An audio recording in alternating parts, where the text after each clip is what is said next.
Just like any other comprehension question, this one too has the instruction. The instruction is read the following passage carefully and then answer the questions that follow.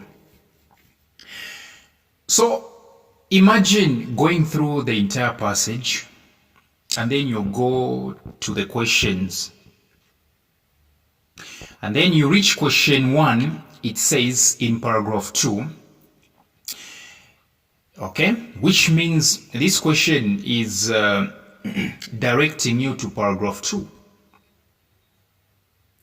What you're going to do, you're going back to paragraph 2 and read it again. Manje, the question is the time that you had spent going through the entire passage, where exactly has it gone? You've wasted it. What you've done is wasting that time. What I'm trying to say is that, yes, you can go through the passage, especially when they are not indicating paragraphs, when they are not saying according to paragraph or in paragraph. If at all they are indicating the paragraph number, what exactly is the use of going through the passage? What exactly is the use of going through the entire passage? Why not going directly to the question? Why not going directly to the questions?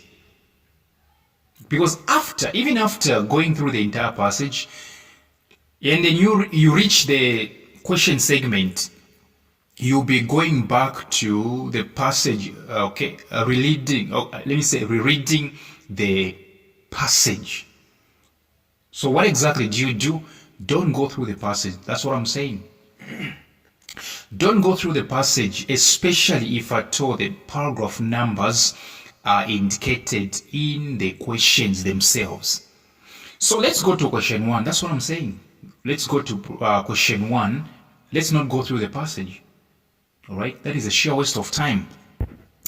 Number 1, in paragraph 2, 9 member countries of the treaty are seeing enormous payoffs from dash. So that time that you would have spent going through the entire passage, why not utilizing it in understanding the questions? Non-member countries of the treaty are seeing enormous payoffs from dash. So according to this question, there are countries which are not members. They don't belong. That's what I'm saying in this question. Non-member countries, which means they are countries which do not belong to a certain organization. If somebody says you are not a member, it means you don't belong to this organization. Non-member or countries of the treaty, the word treaty means agreement, are seeing enormous payoffs from. So in short, to paraphrase this one, they're saying countries which are not members of a certain organization, of a certain treaty, of a certain agreement, are seeing a number of, because enormous means a number of payoffs from. Payoffs means benefits. So to paraphrase the question again, it simply means to say countries that don't belong to this agreement, this treaty that we are yet to discover, are seeing a number of benefits. From what? So paragraph 2 will teach us. Paragraph 2 is going to teach us from where? Let's go to paragraph 2.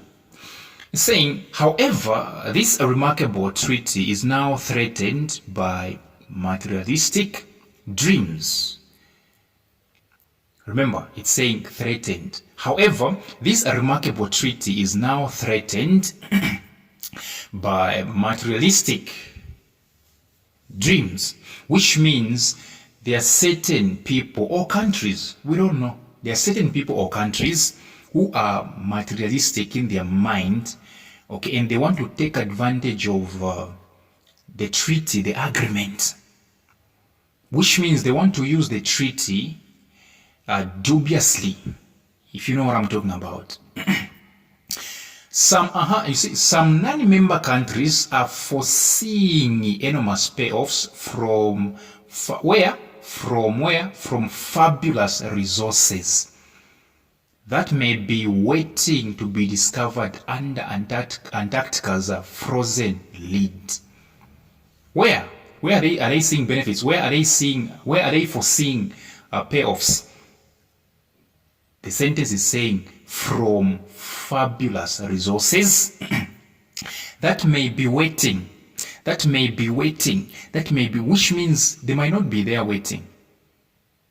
When somebody says I may be there, it simply means to say I will be there or not. So these non-member countries are foreseeing, which means they're expecting enormous payoffs. They're expecting benefits from fabulous resources that may be waiting, which means resources which might be there or not.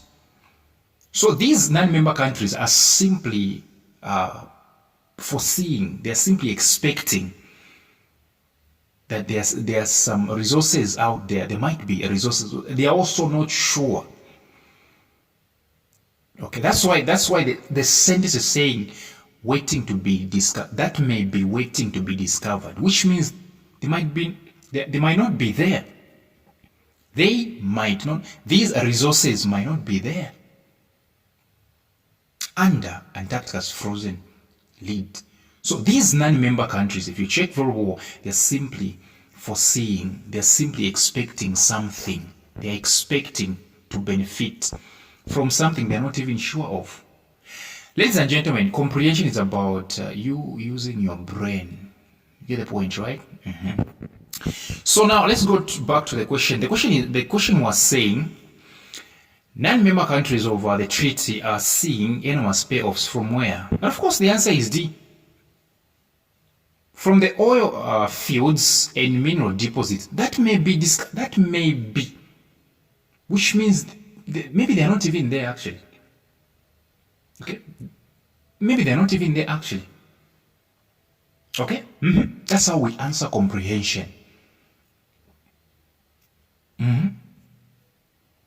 Oil fields and mineral deposits that may be discovered under, which means it's not 100% probable. It's not 100% surety that the oil fields are there. I'm not going to finish the questions. You should come from WhatsApp tuitions. All right. Question number 2. According to paragraph 3, where do we go? We go to paragraph 3. That's where we go. Paragraph 3 reads, in fact, no exciting mineral discoveries have yet been made, and the search for them has hardly started. As a grade 12 pupil, you have to be very much interpreting. You have to be able to interpret sentences. In fact, no exciting mineral discoveries have yet been made, and the search for them has hardly started. What exactly does this mean? This simply means to say no tangible mineral discoveries, which means minerals, proper discoveries of minerals haven't been made yet. Okay, no tangible minerals have been discovered yet. Okay, and the search for them, search for what? For the minerals has hardly started, which means it has just started. The search for the minerals, that haven't been discovered yet. The search has just begun. When somebody says hardly started, they mean has just begun. Okay? But pressure is mounting over the question of how potential resources under the ice will be exploited. Pressure is mounting, which means pressure is piling up. Okay, over the question, which means concerning, there is a question. There is pressure. The pressure is mounting because of one question, which means there is one question that is not answered yet. I wish you were like me, for YouTube. When they say, but pressure is mounting over the question of how potential resources under the ice will be exploited. They simply mean there is pressure that is piling up because of one question that is not answered. If there is a question that is causing pressure, it simply means to say that question is not solved yet. That is exactly what it means. But pressure is mounting over the question of how potential resources under the ice will be exploited. Okay, so there is a question they're asking among themselves. How are we going to exploit the potential resources under the ice? So this question, the question of how are we going to exploit, how are we going to make an exploit of the resources which are expected to be under the ice. So they don't know the answer. That's why there is pressure. Are we together here? They don't know the answer. That's why there is pressure. That's why the pressure is mounting, because no answer is here. Even you, when you don't have the answer, you are prone to be pressurized. The reason being, okay, you are anxious. You don't know. Okay, where there are no answers, there is always anxiety. There is always a pressure. Okay. And who will have the chance to get rich? So these are the questions that are giving them pressure. They're asking themselves, how are we going to exploit? How exactly are we going to exploit the minerals, the resources under the ice? And who exactly is going to benefit from them? These resources, once they are exploited, who exactly is going to get rich by them? Some countries are jockeying for position in which might well become a new race for. Okay, so now let's get back to the question. The question simply said, according to paragraph 3, which means you have to paraphrase the entire paragraph yourself. You have to get the general idea of the paragraph yourself. That is exactly what it means. You have to get the general idea of the entire paragraph yourself. You get the point, right? So what is the answer here? The answer is A. The hard search for minerals as what? Has just started. Okay? Because I told you to say the meaning of the word hardly means immediately or has just. Okay? Has. So when somebody says we are barely starting, they mean we are just starting. All right. Let me handle question 3, and then I'll show you the entire passage. All right. I'll show you the entire passage and the answers. Then when you decide whether to come for my WhatsApp tuitions or not. All right. Don't we get a branch? Paragraph 3. Question 3, paragraph 4. What is the time bomb of Antarctica? What is the time bomb of Antarctica? What is the time bomb of Antarctica? All right, let's go to paragraph 4. Paragraph 4 reads, the time bomb of Antarctica is that the treaty sidestepped the question of who owns what. This is where the answer is. Ladies and gentlemen, comprehension is very much tricky. Okay? They're saying the time bomb of Antarctica is that the treaty sidestepped the question of who owns what. Who owns what? Who owns what? Let's interpret this sentence.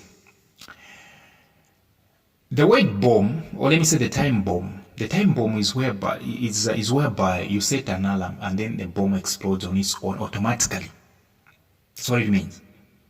But here we're not talking about exploding the Antarctica, like literally. No, we're not talking about that.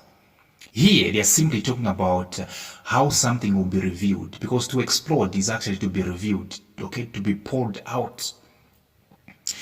The time bomb of Antarctica is that the treaty sidestepped. To sidestep is to avoid. Sidestepped the question, so which means avoided. The time bomb of Antarctica is that the treaty, which means the agreement, has dodged the question. The treaty doesn't answer the question. The time bomb of Antarctica is that the word treaty means agreement. The agreement sidestepped the question, which means in the agreement, in the treaty, in the signed treaty, okay, the question of who should own what they should own is not answered, which means the treaty, inside of the document, inside of the agreement, okay, there is no place where, okay, who should own the riches is indicated. What I'm trying to say is that when you see the words sidestepped, it simply means to avoid or to dodge on a question. So this sentence is simply means the treaty has not indicated the country or the members or non-members that should benefit, that should own. That's what it means. That's why they are saying the time bomb, which means the explosion comes from the fact that the treaty does not tell who should own, which means in the agreement the rightful owner of the riches, of the resources, is not indicated. The rightful owner is not indicated. That's what it means.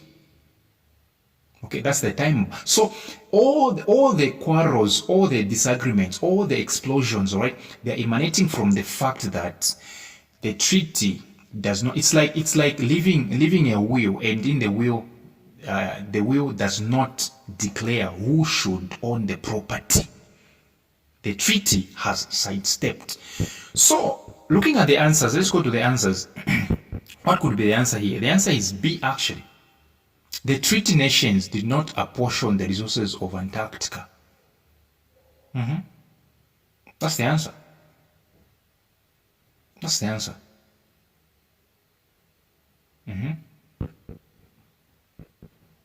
That's the answer.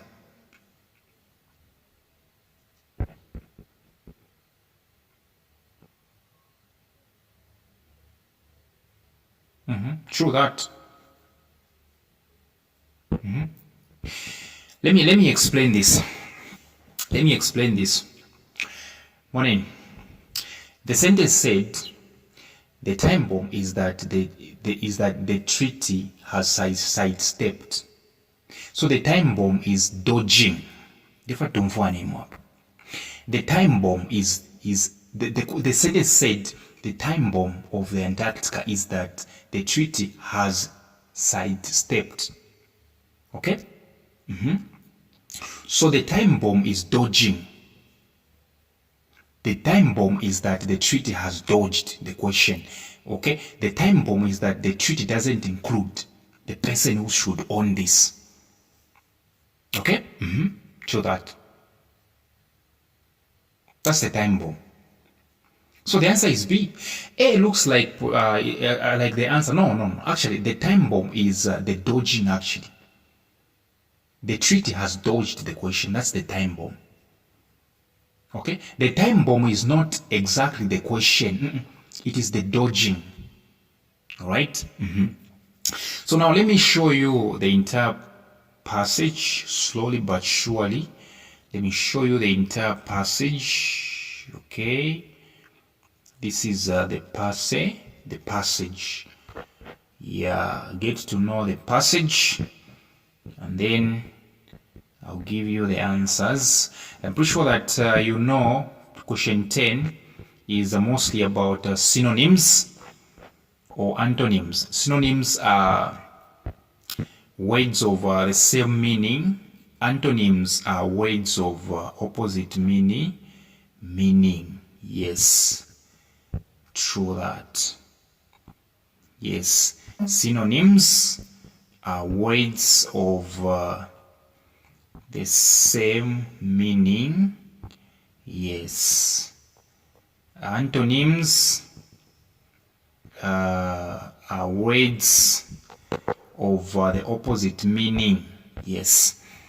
So for example, the opposite of the word good is bad. So these words are synonyms. Yes, I'm pretty sure that you've seen the passage. Pretty sure that you've seen the passage. So now let me give you the answers. Let me give you the answers. Yes.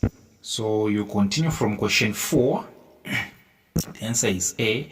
Question 5, the answer is D. Question 6, the answer is A. Question 7, the answer is B. Question 8, the answer is A. Question 9, the answer is D. Then question 10, obviously it was about synonyms. Finding, find words from those underlined in the passage which mean the same or nearly the same. So these are the words. Odd and unspoiled means pristine. Keeping or holding from, it means jockeying. Increase means sage.